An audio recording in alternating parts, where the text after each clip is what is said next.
Everyone, ये Indian economy का 22वां part है और हम लोग अत्यंत महत्वपूर्ण प्रश्नों को ले रहे हैं। एक एक करके छोटी छोटी चीज़ों को आप लिखें और व्यवस्थित तरीके से इसको याद करें, बार बार सुने।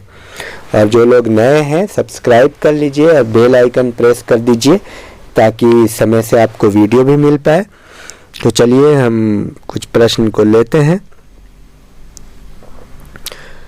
तो बताइए 1969 में किस बैंक का राष्ट्रीयकरण नहीं हुआ?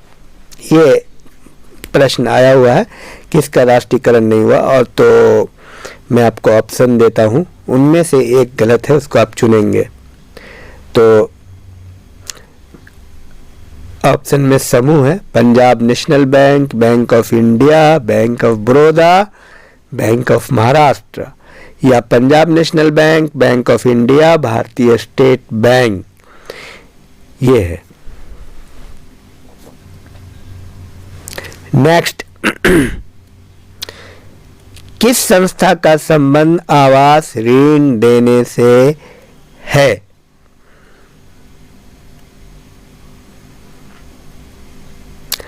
ICICI या HDFC? बहुत बेहतरीन प्रश्न है, आया हुआ प्रश्न है। ये सब, ये जो मैं आपको पूछ रहा हूँ, ये सब बार बार रिपीट होता है। और देखिए इकोनॉमी में ठहर ठहर के कंसेप्चुअल है, एक एक बिंदु को याद करते हुए निकलिए और इसमें जल्दीबाजी करने की जरूरत नहीं है। कौन सा बैंक वित्तीय कंपनी नहीं है? अब आपको मैं बता रहा हूं, HSBC या लुफ्थांसा वित्तीय बैंक नहीं है। ये भी आपको ध्यान रखना, कौन बैंक है कौन नहीं है। जैसे बहुत सारे उदाहरण आपको ABN, एप्रो, वर्कलेज, ये सब क्या है, छोटी छोटी चीज़ों को आप जब जानेंगे, पहली बार में आपको नहीं समझ में आएगा, लेकिन धीरे धीरे सुनते आप। जैसे SBI है, तो आप जब सुने तो पहली बार में सुनिए SBI, LMP क्या है। तो जब पहली बार आप सुनते हैं तो कुछ अजीब सा लगता है।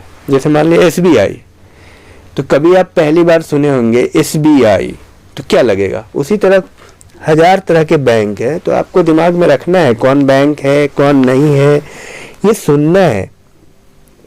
चलिए आगे बढ़ते हैं।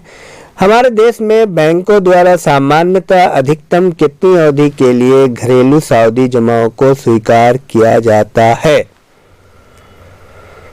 12 वर्ष या 10 वर्ष? और ये प्रश्न आए हुए हैं। अल्पकालिक सरकारी प्रतिभूति पत्र को क्या कहा जाता है? डिबेंचर या ट्रेजरी बिल? ये सब प्रश्न पूछे जाते हैं बार बार। भारत में मुद्रा एवं साख का नियंत्रण किसके द्वारा किया जाता है? IDBI द्वारा या RBI द्वारा?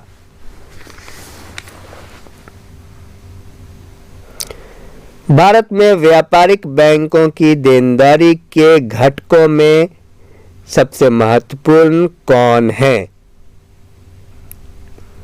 अब ऑप्शन में आप बताइए, मांग जमा धनराशि या सावधि जमा धनराशि? इसको आप बार बार सुनिए तब आपको क्लियर होगा। नेक्स्ट, भारत में मौद्रिक नीति कौन बनाता है? भारत का औद्योगिक वित्त विभाग या भारतीय रिजर्व बैंक? और कौन माल के आयात हेतु विदेशी विनिमय को स्वीकृति देता है? विनिमय बैंक या भारतीय रिजर्व बैंक?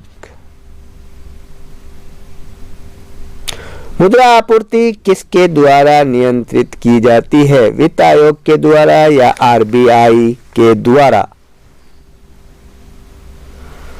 भारत में निजी क्षेत्र का बैंक कौन है? कॉरपोरेशन बैंक या कोटक महिंद्रा बैंक? पूछा हुआ प्रश्न है ये सब।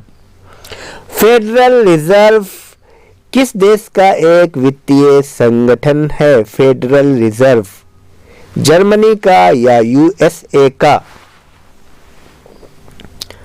और बताएं, भारत में ग्रामीण अवस्थापना विकास कोष कार्यक्रम को क्रियान्वित करने वाली मुख्य संस्था कौन है? राज्य सहकारी बैंक या नाबार्ड? भारत में दाशमिक मुद्रा प्रणाली कब शुरू की गई? 1951 में या 1957 में?